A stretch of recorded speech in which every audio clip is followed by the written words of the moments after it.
Cette vidéo n'est pas authentique. C'est le résultat de l'enquête menée 15 jours après la diffusion de ces images qui ont scandalisé une bonne partie du monde entier. D'après les études menées sur le terrain, la jeune fille de 17 ans n'a pas été fouettée dans ce village de la vallée de Swat. Dans cette vallée, désormais officiellement aux mains des talibans, c'est pourtant une scène de vie quotidienne.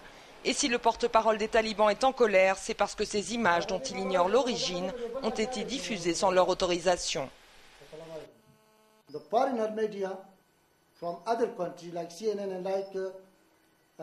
À l'avenir, nous demanderons aux médias d'autres pays, tels que CNN ou France 24, de venir montrer les vraies choses, de publier les vraies informations.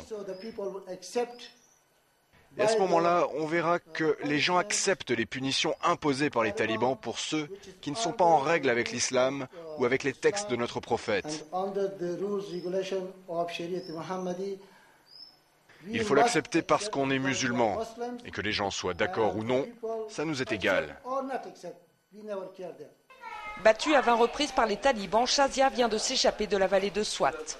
D'origine afghane, elle vit désormais heureuse dans un 2 pièces près d'Islamabad avec son mari et ses 8 enfants.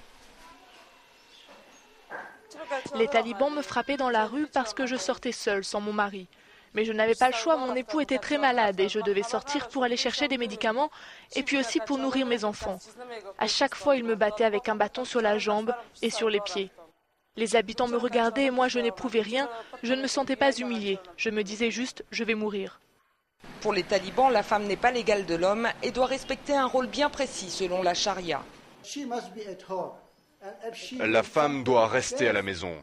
Et si, par exemple, elle contredit ou s'oppose à la volonté de son mari, elle sera jugée par notre justice. Elle ira en prison ou bien elle mourra. Dans sa nouvelle maison, Shazia est consciente d'être une rescapée. J'ai peur des talibans, mais je ne partirai plus jamais, car ici je me sens libre et en sécurité. Plus de 1,5 million d'habitants se plient désormais aux règles strictes et arbitraires imposées par la charia des talibans. Autrefois touristique, il règne dans cette vallée un climat de terreur et les talibans ne comptent pas en rester là. Ils ont annoncé qu'ils étaient déterminés à imposer leurs lois dans tout le Pakistan.